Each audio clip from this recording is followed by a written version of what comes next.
Attention famille, voici une femme qui est partie signer un pacte dans une secte pour avoir des enfants, mais elle a oublié de respecter les conditions. Histoire vraie, l'affaire se passe au Congo-Brazzaville. Voici la jeune femme en question. Ici, on va l'appeler Mama Nayo. Et pour ceux qui se demandent comment elle fait pour savoir ça, j'avais guetté par la fenêtre. Voici la jeune femme en question. C'est une jeune fille qui a épousé un homme très riche. Donc, concrètement, elle ne manquait de rien. Elle avait tout ce qu'elle voulait.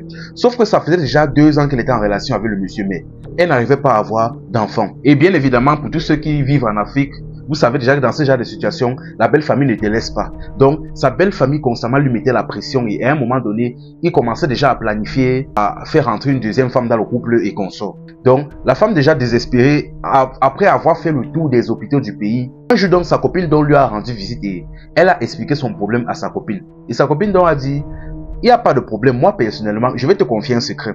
Moi en réalité, je suis dans une secte. Et ce qui se passe dans la secte là, ils ont déjà aidé beaucoup de femmes à concevoir. Donc, si tu es d'accord, on y va, je te présente à la marraine de la secte en question et je suis sûr à 100% qu'elle va résoudre ton problème. Sa copine l'a regardé comme ça. Elle était un peu effrayée. Elle a réfléchi, elle a hésité. Mais après elle a dit, de toute façon, je n'ai plus le choix. Voilà la belle famille qui cherche déjà comment ils vont me chasser. Donc, allons-y. Elles ont donc conclu donc un jour et elles sont parties dans la secte en question. Elle a donc amené donc sa copine dans la secte donc en question. Et une fois arrivée là-bas, avant de pouvoir entrer, on lui a demandé de payer une certaine somme pour pouvoir entrer, assister à la réunion. Elle a donc versé donc une sorte de caution et elle est entrée à l'intérieur.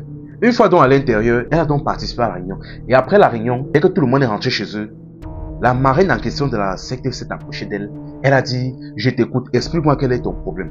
Elle a commencé à discuter, elle a dit que c'est faux, que ça fait 2 ans que je suis en relation avec un homme et je n'arrive pas à concevoir. J'ai déjà fait le tour des hôpitaux, mais ça ne donne pas. Et voilà déjà la belle famille qui est en train de comploter pour me virer de mon foyer. Elle a dit, c'est un petit problème. Il n'y a pas de problème, je peux faire en sorte que tu aies l'enfant. Elle dit que, mais est-ce que tu es sûr que tu vas supporter les conditions? Elle a dit que oui. Elle dit que, est-ce que tu es sûr que tu vas supporter les conditions de la secte? Elle a dit que oui. Elle a dit que ok, il n'y a pas de problème. Ce qui se passe, c'est que on va effectuer plusieurs rituels sur toi, avec plusieurs personnes différentes. Et ce qui se passe, c'est qu'à la fin, je te garantis à 100% que tu vas concevoir. Elle a remercié même la dame. Elle dit que ne me remercie pas encore, mais il y a 2 conditions que tu devras respecter. Et je dis bien, 2 conditions. Elle a dit que la première condition est que, premièrement, déjà à partir du moment déjà où tu vas faire les rituels jusqu'à tu vas concevoir, considère déjà que tu nous appartiens. Donc, que tu appartiens à la secte. Elle a dit, mais qu'est-ce que ça veut dire? Ça veut dire que chaque vendredi, on a une réunion et tu devras assister à cette réunion et tu devras prier. Chaque vendredi de la semaine. Tu ne devras pas louper une seule réunion. Elle a dit qu'elle a compris. Et la deuxième condition est que, à partir du moment où tu vas concevoir, tu ne dois dire à personne l'origine de ta grossesse ou l'origine des enfants que tu auras. Tu ne dois le dire à personne. Même pas à ton propre mari. Elle a dit, il n'y a pas de problème. Aïe, aïe, aïe, la famille, abonnez-vous et likez. Abonnez-vous et likez la vidéo au maximum, la famille. Soutenez-moi dans ce que je fais à la famille. Abonnez-vous au maximum et likez la vidéo. Elle a dit, ah, il n'y a pas de problème. C'est ainsi donc elle a donc dit que bon, voilà ce qui va se passer. Le rituel ne va pas se faire ici. On va se retrouver dans tel lieu, à telle heure, tel jour. Elle a dit, il n'y a pas de problème. Une fois le rendez-vous donc fixé, elle a remercié donc la marraine et elle s'en est allée avec sa copine. Elle est rentrée chez elle. Le jour donc venu donc, avant de pouvoir sortir, elle a menti à son mari, dit que non, là, il y a une de mes copines là qui est décédée, et là je m'en vais avec ma copine, si que tu connais, à une veillée. Donc, je vais rentrer tel jour. Elle est donc partie donc rejoindre la marraine là, avec sa copine, et ils ont commencé les rituels. Pendant donc les rituels en question, on a donc rempli une bassine avec le sang de coq et on a lavé Mama Nayo avec la jeune femme en question dans la bassine. On l'a lavé avec une partie a été mise dans une gourde, on lui a fait boire. Après le rituel et après avoir fait plusieurs incantations bizarres sur elle, dès que c'est terminé, on lui a dit c'est bon, le rituel est terminé. À l'instant où tu rentres chez toi, tu dois entretenir des rapports avec ton mari et après ça maintenant, tu vas avoir l'enfant. Elle les a tous remerciés là-bas et elle est rentrée chez elle. Une fois qu'elle est rentrée chez elle, chose dit, chose est faite. Elle a effectué l'acte avec son mari et à peine 1 mois plus tard, on a annoncé la grossesse. Et dans la même année, elle a mis au monde deux jumeaux, 2 jumelles plus précisément. Son mari était content, toute la famille était contente. Et 1 an plus tard encore, elle a encore mis au monde un jeune garçon. À partir de là maintenant, la belle famille a fermé sa gueule. C'est-à-dire eux qui complotaient déjà pour la virer de la maison, vu qu'elle avait déjà jusqu'à 3 enfants, chacun a fermé sa gueule, ils ont arrêté leur plan bizarre. Donc, tout se passait bien dans sa vie et chaque vendredi, elle assistait aux réunions. Sauf qu'à un moment donné, donc, elle a commencé à en avoir marre. C'est-à-dire un jour, elle se sentait fatiguée, elle n'avait pas envie de sortir pour assister à la réunion. Elle a donc décidé donc de ne pas y aller. Grave erreur, très grave erreur. Comme elle n'est pas partie, donc dans la même soirée du vendredi, à l'heure même où la réunion devait commencer, elle a commencé à entendre des bruits de tambours, des bruits de tambours et des incantations, des bruits de tambours un peu comme les mêmes qu'elle entendait souvent lors de les réunions. Elle entend des bruits de tambours, elle commence à être effrayée. Elle sort, elle ne voit personne dehors, personne, mais elle entend le bruit dans sa maison. Elle tourne dans toute sa maison, elle ne voit personne. Partagez la vidéo au maximum la famille et abonnez-vous la famille. Partagez la vidéo au maximum et abonnez-vous pour me soutenir.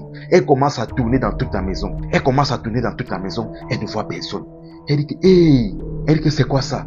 Finalement donc, dès que le jour passe donc, les bruits s'arrêtent. À un moment donné maintenant, elle commence à être effrayée. Pour rien comme ça, elle commence à ressentir comme de l'inquiétude, de l'anxiété, du stress. Elle sent que quelque chose de mauvais va arriver, un peu comme un pressentiment.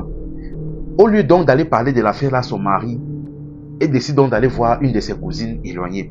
Elle explique la situation à sa cousine. Et bien évidemment, on lui avait bien dit, la deuxième condition était que tu ne dois raconter l'affaire là à personne, l'origine de ta grossesse à personne. Elle est partie raconter à sa cousine éloignée. Après ça maintenant,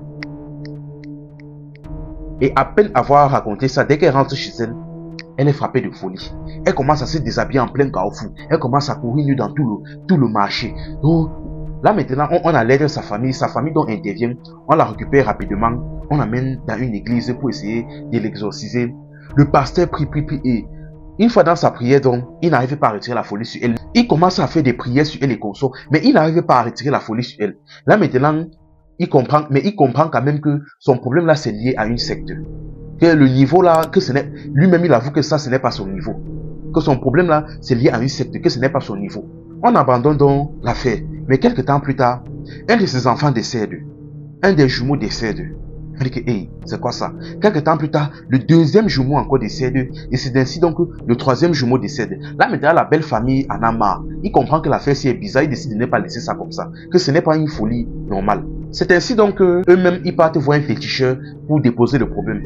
Le féticheur donc leur explique qu'en réalité, vu donc que vous êtes en train de compléter pour la chasser de la maison, elle est donc partie déposer son problème chez une secte. Donc les enfants là, elle a eu ça par voie mystique. Et le problème maintenant qui se passe actuellement est que la folie qui lui prend et le décès des enfants là, c'est dû au fait qu'elle n'a pas respecté à leurs deux conditions. Qui étaient de 1, de continuer à partir chaque jour prier dans les sectes et de 2, de ne révéler le secret de leur secte à personne. Elle n'a respecté à aucune de leurs conditions et c'est la raison pour laquelle elle est frappée de folie actuellement et ses enfants sont décédés. Voilà maintenant son mari aujourd'hui qui se retrouve veuf et sans enfant. Franchement la famille, franchement surtout aux femmes là. Quand vous voulez un enfant là, soyez patient ou confiez à Dieu et soyez patient. Le temps de Dieu n'est pas le temps des hommes. Soyez patient et priez sans cesse. Et soyez très prudent franchement. Parce que généralement, c'est dans des temps troubles, dans des temps importants comme ça, que des mauvais amis et des mauvais conseillers se présentent. À peine elle était dans une situation grave, sa copine qui est dans une secte vient lui faire la proposition. Franchement, soyez prudent la famille. Le diable est malin. Soyez très prudent. C'est dans des moments troubles comme ça que les mauvais amis et les mauvais conseillers se présentent. Faites attention à qui souvent vous déposez vos problèmes. Faites attention à qui souvent vous expliquez vos problèmes. Enfin bref la famille, confiez toujours vos problèmes à Dieu. Dieu qui garde, c'est Dieu qui protège. C'était Info et Amusement. Ici on s'informe et on s'amuse.